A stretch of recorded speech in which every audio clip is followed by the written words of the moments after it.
Once again welcome back to CodeNube. तो इस video को देखने के बाद तुम एक्सप्लेन कर पाओगे कि आईडीई क्या होता है। तो चलो फिर समझते हैं। तो आईडीई का फुल फॉर्म होता है इंटीग्रेटेड डेवलपमेंट एनवायरनमेंट। तो यह एक प्रकार का इन्वायरमेंट होता है जहाँ पर कोई भी डेवलपर अपने प्रोग्राम को लिखता है। तो ये जो आईडीई है ना, वह एक प्रकार का सॉफ्टवेयर एप्लीकेशन होता है जो हमें प्रोवाइड कराता है बहुत सारे कॉम्प्रिहेंसिव टूल।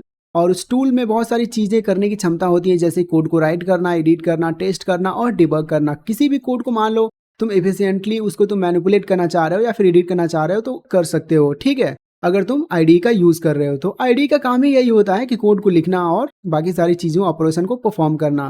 तो ये जो आईडी है ना, टिपिकली बहुत सारी चीजों को इंक्लूड करता है, जैसे कि code editor, compiler, interpreter, debugger and और सारे फीचर जैसे कि स्ट्रीमलाइन सॉफ्टवेयर डेवलपमेंट प्रोसेस। तो यहाँ पे हम लोग यार आईडी का यूज ही इसलिए करते हैं कि यहाँ पे ये सारे टूल मिल जाएं और एक कंपाइलर मिल जाए या फिर इंटरप्रेटर मिल जाए और उसके साथ ही साथ अगर डिबगर भी मिल जाए तो बहुत ही सही है। तो इसी सारी चीज़ों के लिए तो हम लोग यूज ही करते हैं आईडी। तो आईडी सिंपल भाषा में तुम ऐसे समझ सकते हो कि यार जहाँ पे तुम अपना कोड लिखते हो ना, तो उसी चीज़ को हम लोग कहते हैं आईडी। तो यहाँ पे मैंने कुछ एग्जाम्पल भी लिख रखे हैं, जैसे कि visual studio code, Eclipse, Intel idea, पाईचार्म, ये सारे बहुत ही पॉपुलर आईडी हैं। लेकिन यहाँ पे पूरे कोर्स में हम लोग विजुअल स्टूडियो कोड को यूज़ करने वाले हैं। आई होप तुमने विजुअल स्टूडियो कोड को डाउनलोड कर रखा होगा, क्योंकि मैंने वीडियो बनाया था कि कैसे डाउनलोड करते हैं। तो चलो फिर यार फिर समझते हैं कि विजुअल स्टूडियो कोड कैसे काम करता है। तो यहाँ पे मैंने पहले से ही एक फाइल बना के रखा है index.html नाम का। तो यहाँ पे कुछ थोड़े से सेटअप करेंगे हम लोग, क्योंकि वो सेटअप बहुत ज़्यादा ज़रूरी है। तो यहाँ पे सबसे पहले फाइल पे क्लिक करना और यहाँ पे तुम्हारे पास एक लिखा रहेगा कि ऑटो सेव। ऑटो सेव मतलब कि जो भी कोड तुम यहाँ पे लिखते हो ना, रुको मैं तुम्हें करके दिखा रहा हूँ। जैसे मान लो तुम यहाँ पे कोई भी कोड लिखे, ठीक है। अगर मान लो यहाँ पे ढेर सारी चीज़ें इन्वॉल्व करते हो, जैसे कि यहाँ पे मैंने H1 इन्वॉल्व कर लिया, इसमें कुछ सारी चीज़ें लिख लिया और H2 लिख लिया। तो जैसे तुम कोई भी चीज़ लिखते हो तो उसको बार बार तुम्हें कंट्रोल एस करके सेव करना पड़ता है। तो अगर तुम पहले से ही ऑटो सेव पे चेक कर दोगे ना, तो तुम्हें बार बार ऑटोमेटिकली ऑटो सेव हो जाएगा। कहने का मतलब ये है कि तुम्हें मैनुअली सेव नहीं करना पड़ेगा, तो वो उसका फ़ायदा है। और इसके साथ ही साथ यहाँ पे अगर तुम्हें ऑप्शन चाहिए ओपन विथ लाइव सर्वर का, तो जैसे ही राइट क्लिक करते हो ना, तो यहाँ पे एक ऑप्शन आता है ओपन विथ लाइव सर्वर का। तो ये तभी काम करेगा जब तुम एक्सटेंशन डाउनलोड करोगे लाइव सर्वर। तो एक्सटेंशन डाउनलोड करने के लिए सिंपली ये एक्सटेंशन वाले सिंबल पे आना और जैसे इस पे क्लिक करोगे ना, तो क्लिक करने के बाद क्या करना, सर्च करना लाइव सर्वर।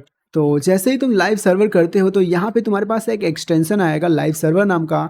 तो मैंने इसको इंस्टॉल करके रखा है पहले से ही। अगर तुम्हारे कंप्यूटर में इंस्टॉल नहीं है तो इसको इंस्टॉल कर लेना और इंस्टॉल कर लोगे ना, तो फिर फाइनली जैसे ही तुम राइट क्लिक करोगे अपने माउस पे, तो यहाँ पे ऑप्शन आएगा ओपन विथ लाइव सर्वर। तो यहाँ से तुम ना जो भी फाइल है इसको तुम ब्राउजर पे ओपन कर सकते हो। तो ये चीज़ उसका फ़ायदा है। तो आई थिंक तुम्हें समझ में आया होगा।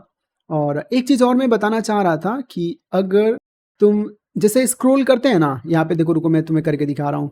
जैसे कि मैं कंट्रोल पे क्लिक कर रहा हूँ और माउस का व्हील को मैं ऊपर नीचे स्क्रॉल कर रहा हूँ ना, तो ये तुम देखो जूम इन जूम आउट हो रहा है। तो इसको सेटिंग करने के लिए तुम्हें सिंपली मालूम है क्या करना पड़ेगा। यहाँ पे सेटिंग का आइकन है ना, इस पर क्लिक करना और यहाँ पे सेटिंग पे फिर से दिख रहा है तो सेटिंग पे क्लिक करना।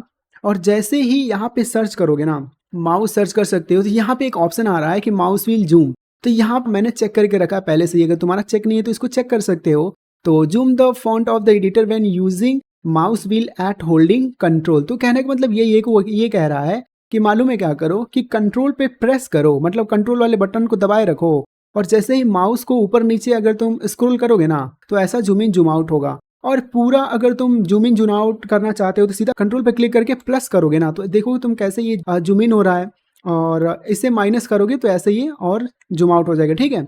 तो ऐसे काम करता है ये सारी चीज़ें। आई थिंक तुम्हें समझ में आया होगा।